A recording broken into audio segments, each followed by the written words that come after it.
இன்னைக்கு நம்ம பார்க்க போகிறது cook with Komali season 2 episode 9 பற்றி தான் பார்க்க போகிறோம். ஸோ வெல்கம் டு எனக்கு இன்ஜினியர் பிறந்துட்டான். Venkat Ramakrishnan BE. Good marks, good percentage, but no job. இன்னும் நம்ம சேனலில் யாராவது சப்ஸ்கிரைப் பண்ணாமல் இருந்தீங்க அப்படின்னா கீழே இருக்கிற சப்ஸ்கிரைப் பண்ணி மறக்காமல் சப்ஸ்கிரைப் பண்ணிங்க. அண்ட் வீடியோக்குள்ளே போகிறதுக்கு முன்னாடி ஒரு சின்ன நியூஸ் கண்டென்ட்டை பார்த்துட்டு போயிடலாம். கோவையின் அடையாளங்களில் ஒன்றாக சாந்தி கேஸ் நிறுவனத்தின் நிறுவனர் ஐயா சுப்பிரமணியம் அவர்கள் நேற்று காலமானார். அவரை பற்றிய ஒரு சின்ன தொகுப்பையும் பார்த்துட்டு போவோம். நம்ம நாட்டில் அதிக விலைக்கு விற்கக்கூடிய பெட்ரோல், ஹாஸ்பிட்டல், சாப்பாடு இது எல்லாத்தையுமே மலிவான விலைக்கு கொடுத்தவர் தான் ஐயா சுப்பிரமணியம் அவர்கள். அவரோட வாழ்க்கையை சமூக நலனுக்காக அர்ப்பணித்தவர்.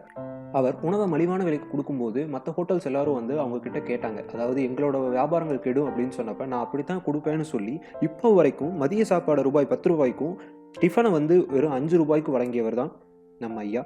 ஸோ அவரோட புகழ் வாழ்கன்னு சொல்லி நம்ம வீடியோக்குள்ளே போவோம். ஸோ இன்னைக்கு நம்ம பார்க்க போகிறது எலிமினேஷன் ரவுண்டோட பார்ட் 1. இன்னைக்கு வீடியோ முழுக்க அட்வான்டேஜ் டாஸ்க் தான். பேரிங்கை பற்றி நான் போன வீடியோவில் சொல்லியிருப்பேன். அந்த வீடியோட லிங்க்கை வந்து நான் டிஸ்கிரிப்ஷன் பாக்ஸில் கொடுக்குறேன். அண்ட் மேலே டேக் லிங்க் கொடுக்குறேன், போய் பாருங்கள். டாஸ்க் 1 தேங்காய் பால் எடுக்கிறது. அதில் எப்பவும் போல 4 பேர் ஜெயிச்சிருப்பாங்களே, அது யாருன்னா பாபா கனி, Ashwin, Dharshu. Second task burger பண்ணணும். பர்கர் பண்ணதில் வந்து ஜெயிச்சது வந்து அஸ்வின். உங்களுக்கு எபிசோட பற்றியோ இல்லை நம்ம பார்த்த நியூஸ் கண்டென்ட்டை பற்றியோ உங்களுக்கு ஏதாவது கேள்விகள் இருந்தது அப்படின்னா கீழே இருக்கிற கமெண்ட் பாக்ஸில் மறக்காமல் கமெண்ட் பண்ணுங்கள். உங்கள் கேள்விகளை படித்து நான் பதில் சொல்கிறேன். ஸோ நான் சொல்ல வேண்டியதெல்லாம் சொல்லிட்டு நினைக்கிறேன். நான் கிளம்ப வேண்டிய நேரம் வந்துருச்சு. Okay, until it's bye from பட்டதாரி.